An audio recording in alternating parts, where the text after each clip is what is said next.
All right. Well, welcome to another episode of the Esports Classroom Podcast, talking with esports coaches at the high school, college level, and others involved in that. Just kind of get different people's experiences and backgrounds and viewpoints around everything revolving around scholastic esports. So we got Josh with us today. So I'm going to let Josh introduce himself. Yeah, hello everybody. I'm Josh Fischer. I am the head esports coach at Wartburg College in Waverly, Iowa. Another one of my Iowa people. So college esports. What titles do you guys play? About how many kids do you have overall? Yeah, we have about 35 kids overall. It ranges. Last year we had a big graduating class, so we had about a little over 40, but about 35 this year. We compete in six different titles. So we do Rocket League, Valorant, Overwatch, Marvel Rivals, Super Smash Bros., and Mario Kart. Two Switch games, four PC games. All right, so a good collection there. Many of the same titles that we play at the high school level. So how did you get involved in esports and get to where you are today? Yeah, so a little bit about my background. So I grew up in Miami, Florida, actually, so not a true-blooded Iowan. But my mom's from Iowa. My mom's from Osage, Iowa. My dad's from Green Bay, Wisconsin, and then they went to Northwestern College in Orange City, Iowa. So that's what brought me to Iowa. I went to the same college mom and dad went to, and so while I was at Northwestern, about my sophomore year of college. They announced that they wanted to start up an esports club and hopefully eventually turn it into a full varsity sport, which it is now. So I got to be a part of that whole process, my sophomore and junior year of it kind of just being a club sport. Then by my senior year, it was a varsity sport. So that was really awesome to see that whole process happen and see a little bit of the behind the scenes, be a student leader throughout that whole thing. Then after I graduated, I worked in IT at Northwestern in their IT department for about 6 months. While I was doing that, did some volunteer coaching for the Rocket League team over there, and loved it so much. I said, wait a minute, I bet I could find some full-time jobs to do this. Why not? So I looked around, found this job over at Wartburg, and yeah, they hired me on to help start the program there. So I've been doing that for about 4 years now.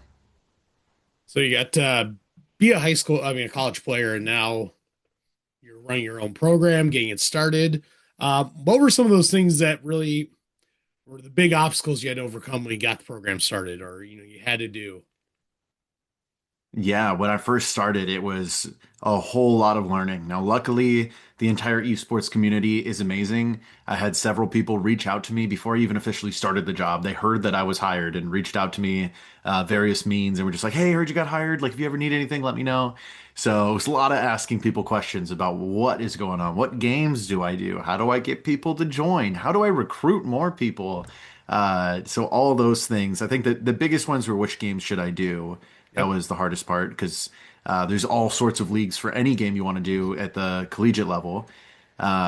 So just stuck to the ones, a combination of the ones that I knew and the ones that seemed to be the most popular. Um, and I originally, what we did our very first year, we did Valorant, Overwatch, League of Legends, and Rocket League. I was planning on not doing League of Legends. I was going to do Valorant, Overwatch, and Rocket League because those are the three games that I knew. But Yep. I had a group of five students come up to me and they're like, "Hey, we all play League of Legends. We'd love to do it." And I was like, "Well, I guess I already got enough for a team there. I'll just throw them in." So we had a League of Legends team for a little bit. But knowing what games to do was one of the hard parts. Luckily, they hired me on in January. So I had the rest of that academic year to do some planning and kind of recruiting current students to be a part of everything. So that helped a ton. And so just had a lot of posters all over campus of like, hey, anyone interested? There was some sort of esports club on campus already, a very small one. So got in contact with the kind of leader of that club and organization, kind of hit up some of those people. So that's how I got people to join. Uh, and then it was the next part was like, well, what do we do for practice? And luckily I was a student, so I kind of knew what it looked like a little bit. Luckily, esports practices don't have to be as structured as traditional athletics. You can kind of just play some ranked games, scrimmage some other colleges, and you're good. Then the other issue was getting equipment, getting like how do we get PCs? Who do I get them from? How much money am I allowed to spend here? How Yep. do I manage a budget? All these things. What room do we have? And so I was promised during the interview process, like, oh, by the time you get going here, like you'll have an esports room ready to go. We got going, nothing ready to go yet. So our first year, we have humble beginnings. We were in an old basement classroom, but we had 15 PCs in there, and yeah, just kind of spread them all around a room. ITS helped us run some good Ethernet cabling throughout the entire room, got us on our own separate virtual network and everything. And then the next year, we were able to move into our official space that we're in now, which is pretty sweet. But yeah, so those are probably some of the biggest challenges. I just wanted to make sure we had a season our first Yep. year, and worked out. We did. Getting kids to play, worrying about all the equipment. I'm sure that's especially space at colleges because I'm sure various college, like what open spaces they have. It's not like you can throw gaming desktops into every space and have it work well. Not to mention running probably Ethernet to that room. They didn't have it already because no one likes playing over Wi-Fi with a nice hardwire connection. So you talk about recruiting a bit. So I think that's kind of the thing that I think is a big difference, of course, between high school and college, among other things. Like you have to recruit in the sense of getting kids to come to your college, which is not free. So that's always a fun thing. So what are some of those things that have helped you be able to recruit people to get people to come to school? You had some kids to start with, but you got to keep kids coming in. So what are some of those things that you were able to do or learn from that? Yeah, recruiting super important. I mean, that's one of the main reasons why colleges do any college athletics for the most part is you get more, especially at the small private level like we are at. You get money through tuition dollars. So recruiting is a really big part. It's probably over 50% of my job, I would say, is just recruiting more kids to come here. So the biggest way is luckily, I mean, as you know, Iowa high schools have a really well-run league. And so getting in contact with all the different coaches and organizers of the staff, making sure you're there at the state competitions, that's one of the biggest ways. There's some other organizations like Stay Plugged In is a big one that Mm-hmm. helps facilitate the recruiting process, similar to other traditional athletic websites that do that same thing. A lot of it was just learning. Yeah, and it's a combination of asking the other coaches of other athletics at Wartburg, like, hey, what do you do? What are the things about Wartburg that you brag about? Then combining that with asking some other collegiate esports coaches, like, how do you do esports coaching? Like, who do you talk to? And of course, nobody wants to give away their secret sauce or anything, but everybody's really helpful around this whole part. So yeah, I got a lot of contacts and just asked tons of questions. And what the recruiting process looks like now, it's pretty straightforward. The hardest part's finding the kids to contact in the first place. But once they Mm-hmm. kind of know about Wartburg and then I can start to have a relationship with them, it's lots of Discord messages, lots of Discord calls, just making sure that they're up to date in the process. You know, high schoolers don't know how to be recruited, so you kind of have to tell them how to go to college. And maybe getting them to join some practices for the team, come for a college visit. We just started offering some esports scholarships as well this year at Wartburg. So all those things, kind of just walking them through the process. And right now, we haven't really had to turn anyone away. We've been accepting anybody who wants to be a part of it because what I always tell people is like, if you think about any sport you've played for 4 years or any game you've played for 4 years, you've improved an incredible amount. Yep. And so I'm not too worried if you come in freshman year as long as you're passionate about the game and you really want to play, then you'll be all right. And in traditional athletics, how often do freshmen really get starting time anyway? So you might have to ride the bench for a year or two, but if you put in the work, then you'll earn your spot. So uh, that's kind of what it looks like. A brief overview of what that Yep. looks like for me. I'm sure you get some kids who are good at one title, but when they join, maybe they try to play multiple titles, or do you kind of focus kids in on only one title at a time? Yeah, I think as far as college esports go, here at Wartburg, we're a little bit more flexible in allowing kids to compete in multiple different titles. The way that we split it up at Wartburg, we do some games in the fall and some games in the spring. So that one helps me, yeah, because I'm the only full-time staff overseeing esports at Wartburg. So I can split it up and I can be more involved with all the different teams. And two, it allows students to either compete in multiple titles if they want, or they can have an off season. I think having an Yep. off season for esports is incredibly important, if as it is for any athletic. So that's the way we do it. We split it up. And yeah, that just really helps people play those multiple different games. And yeah, normally though, I'd say in collegiate, you get people who do specialize in the one game. but we do get people who usually might be a sub on another team, like in case of emergencies. Like Yep. a lot of our Smash players are willing to hop on Mario Kart if they need for a game. But for the most part, I think we do get people who focus on one specific game. But it also depends on the title, right? Like Overwatch players are so willing to play Marvel Rivals because those games are Hmm. so similar. But really rare that you get Rocket League players playing too much else because Rocket League is such a unique game. So Yep. all depends on the game and it depends on the people. Yeah, I think like so right now, high school wise, we were Rocket League Overwatch 2 our season right now, and there's no overlap except like one kid. I have one kid that can play both, and he can do it well. But he's also doing other stuff, so it's kind of like a time commitment issue. I want to focus on Rocket League right now as opposed to Overwatch because Rocket League actually has a chance. Our Overwatch team may be struggling a little bit. Rebuilding year. It's good. It's good. Uh, so is there a title that you like coaching more than the others? Or is there you try to be, like, I'll coach them evenly, but no, I'm like, no, I love Overwatch or I love Rocket League. Yeah, I used to hide it in the very beginning. I used to try to love on all my sports the same, but I don't even hide it anymore. Yep. Rocket League is definitely my favorite. I mean, it's what I played in college. It's what I have the most hours in. I'm a GC2 player in Rocket League. I have like 3,500 hours in the game, so that definitely is my baby. Super Smash Bros. Is probably second on that list for me. I'm a oldie who played Super Smash Bros. Melee a whole bunch Yep. and still play it. So that always makes me feel really old when I talk to all my students about that, even though I'm really not that old. But yeah, so that game originally got me into competitive video games in general. When I was in high school, my high school didn't have esports or anything like that. So I would go to local tournaments at a college nearby and just play Smash there. So that game has a special place in my heart for that reason. So those two games, I usually split those up in the different semesters so I can coach both of those. And then our other games are mostly student run. I can coach Overwatch a decent amount, but like Valorant and Mario Kart, nah, they're on their own. Yeah. They're all way better than I am, so I can only give them so much advice. Especially Mario Karts. I don't know if you guys are still how long you're gonna be playing Mario Kart 8 versus I assume the eventual transition to Mario Kart World, which is not too far down the road, but hopefully a little ways down the road because I'm still learning that game myself. Yeah, luckily they're not too different. Mario Kart 8 and Mario Kart World are roughly the same, just with a few different mechanics Mhm. compared to how drastically different all the other Mario Kart games are. Yep. But yeah, my players are a little torn. They don't want to make the switch. They Yeah. they love Mario Kart 8.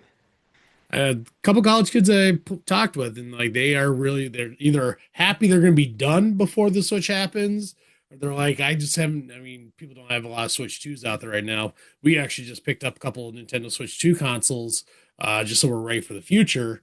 But it also means I have to now grind Mario Kart 8 so we can unlock everything. Which, if anybody doesn't know, there's no way to just hit a button and unlock everything. I'd be willing to pay instead of the 3,100 coins that you have to accumulate to apparently unlock everything. Yeah, Yep. It, it'd be it's fun. it takes a while. We always go. My players actually loved it. Same for Smash. Yep. When we first bought our consoles, you had to unlock all the characters and stuff. That doesn't take near as long as it does in Mario No. Kart, but yeah, they call it unlockies. They're like, Yeah. oh, we're just gonna play some unlockies. Yeah. I'm trying to convince some kids to come in and practice to do that for me. Um, so talking about practice, what are the top things that you focus on when you're coaching the esports kids during before a match or even during and after a match? Yeah. So the way that our like basically when they're in season, what that looks like for them, we compete every weeknight.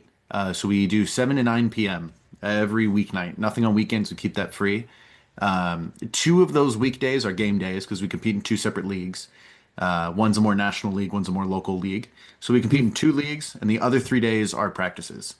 And what those practices look like, very frequently one of them at least will be a VOD review of last week's game, or maybe both of the games, as much as we have time for. Sometimes if a game's a blowout one way or the other, it might not be super worth our time to look at the VOD. But VOD review is really important, whether that's either we look at the whole VOD as a team, or we split up into pairs, or maybe our team captain goes one by one and looks at stuff with people, or I do, depending on the game.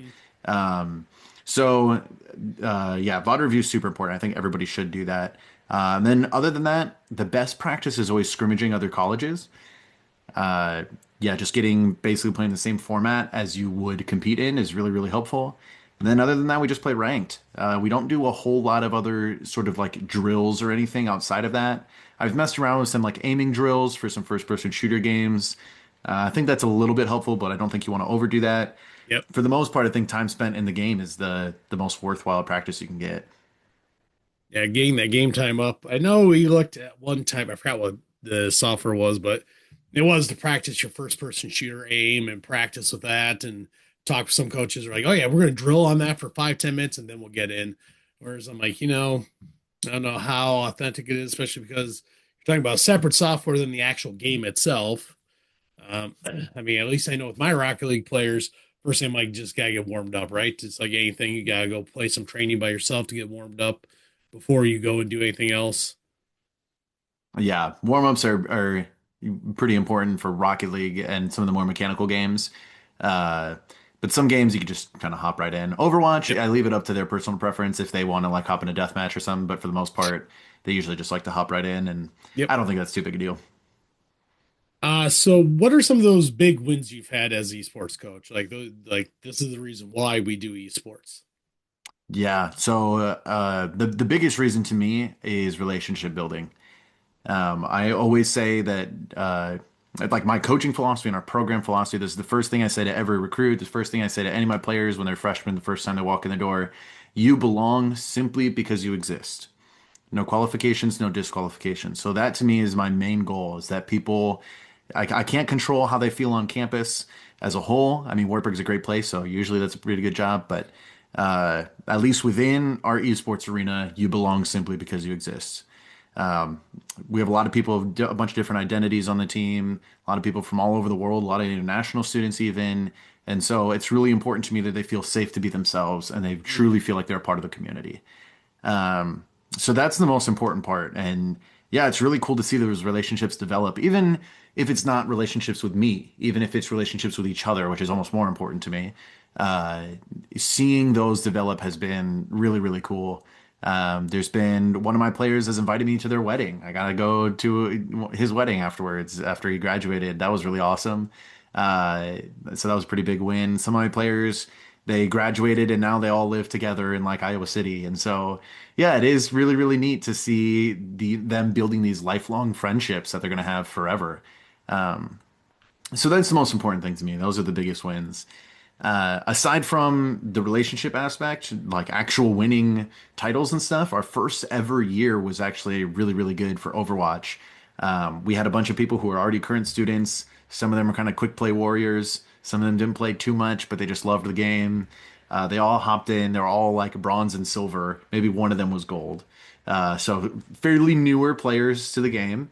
And just in one season, so this was even one semester. This was the first year that Overwatch 2 was Overwatch 2. Yep. And they hopped in, they just started playing as a team so much better just from being in an organized environment. And we went on to, we only lost one game, I believe, in regular season. Then we won our division in playoffs. And then we got to move on to nationals. We ended up winning nationals as well in our first ever season. So we were in the lowest division since we were new. Yeah. But what it shows is how much we improved. I think we improved faster than anybody else in our division. So that was really, really sweet experience for first ever year coaching to get all these people coming together and to win a national title. That was pretty sweet. That's something I will never forget. It definitely has helped like promote the program too and show why you're doing that and use that momentum going forward. There are people seeing that, gain some wins.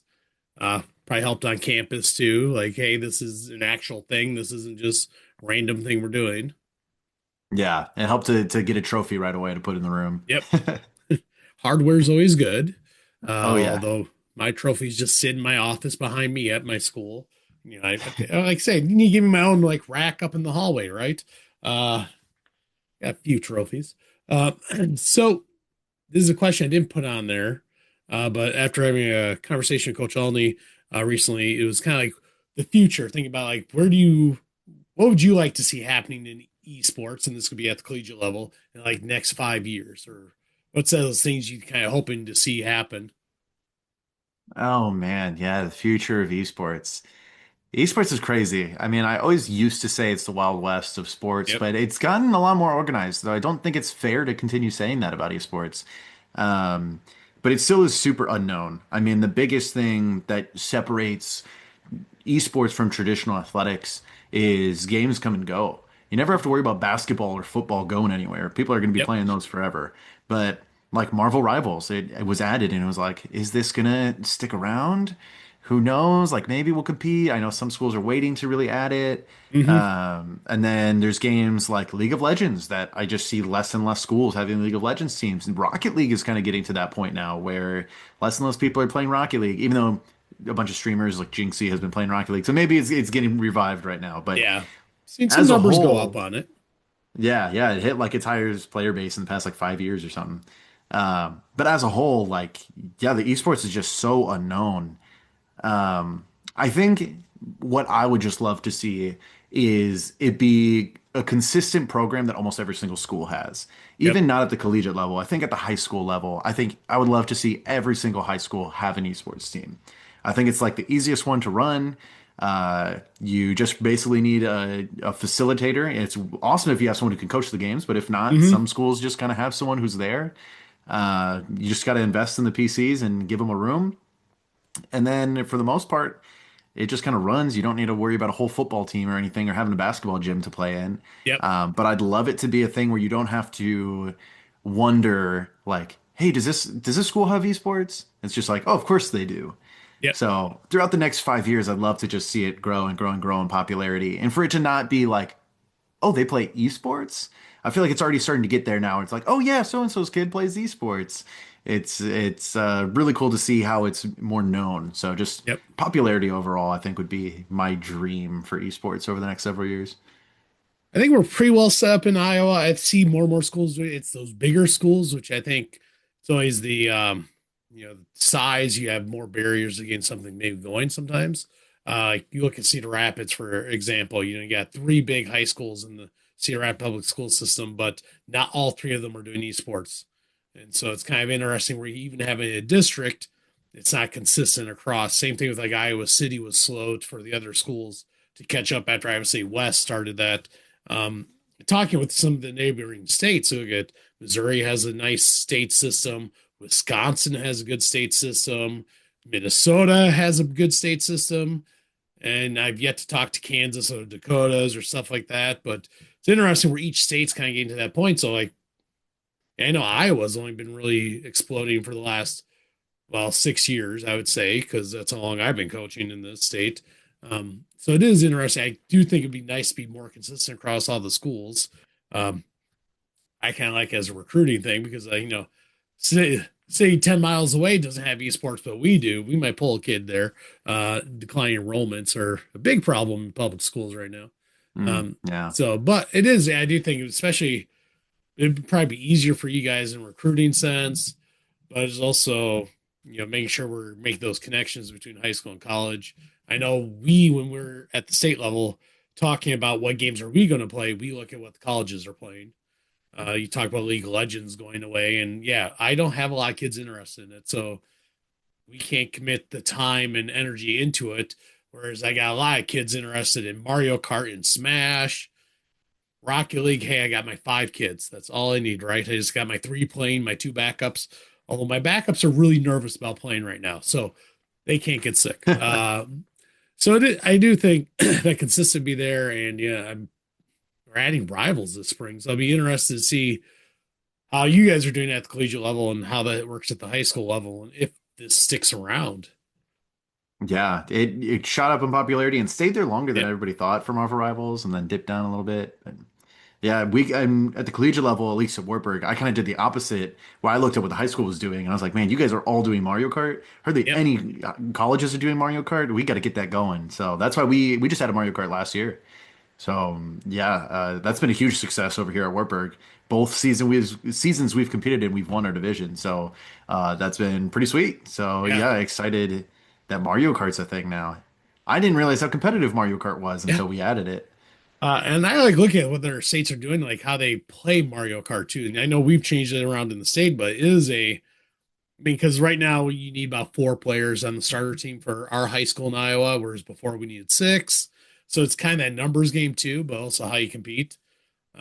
It's been that title I know that I like to play, and we've had success in. Um, but it is interesting that that's think about when I was playing Mario Kart in college, you know, and like, yeah, that's not what we're playing competitively against other schools. You know, Yeah, a very little bit more different in serious. format. Yeah, Yeah. yeah, they're way too good these days. I never try to race them. Uh, they know all the shortcuts. They're maybe my reactions are slowing down. Maybe that's it. Um, so we kind of covered a couple of different topics. Is there anything that we didn't discuss that you kind of want to share out or maybe share out about your program?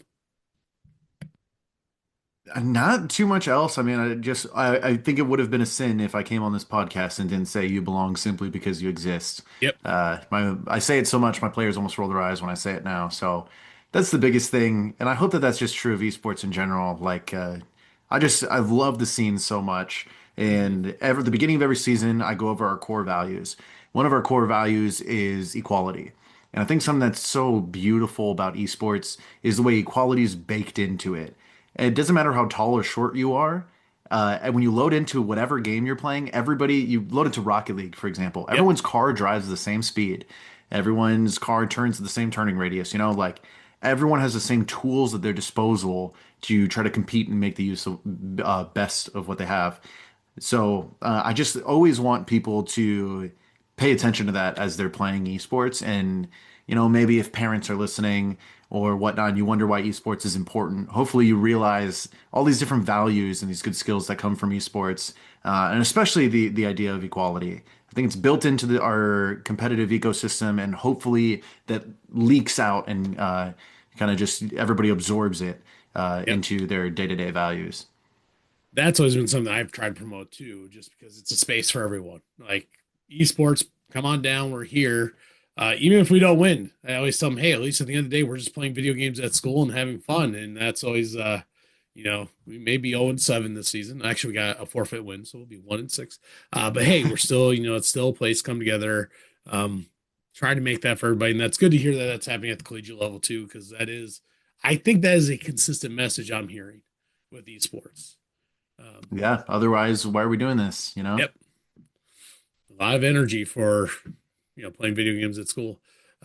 So we'll kind of end with my favorite last little question. What's your favorite video game of all time, and where are you currently playing? Oh, favorite video game of all time, 100% is Super Smash Brothers Melee. Yep. It's still being played today. There's a huge tournament coming up here pretty soon. Genesis, big fighting game tournament. Can't wait to watch. The pro scene's still going on. Still love to watch it. Still love to play it. I played it against my best man at my wedding actually this Mm-hmm. summer. So, yeah, favorite game of Not all during the time right wedding, there. right? That wasn't like you It just took a was break from the wedding. not part of the ceremony, but it was during cocktail hour. We played Oh, a there you little go. best Yeah. of five set on the Yep. projector in front of everybody. So, yeah, definitely favorite game of all time right there. But what I've currently been playing, always playing Rocket League. That's always going Yep. to be a game there. Overwatch has been my kick lately. And if this counts, it's not quite a video game, but Magic the Gathering card game. Okay. Yep. Yeah, Magic the Gathering has been just taking over my life for the past few months. Now I have cards just slowly collecting and accumulating and all scattered all over the house. So Yep. that's been my big one. I think that definitely counts. So, all right. Well, thank you for being on and sharing about your program and that. And anybody listening, keep listening. We got a lot more episodes coming out. Thank you.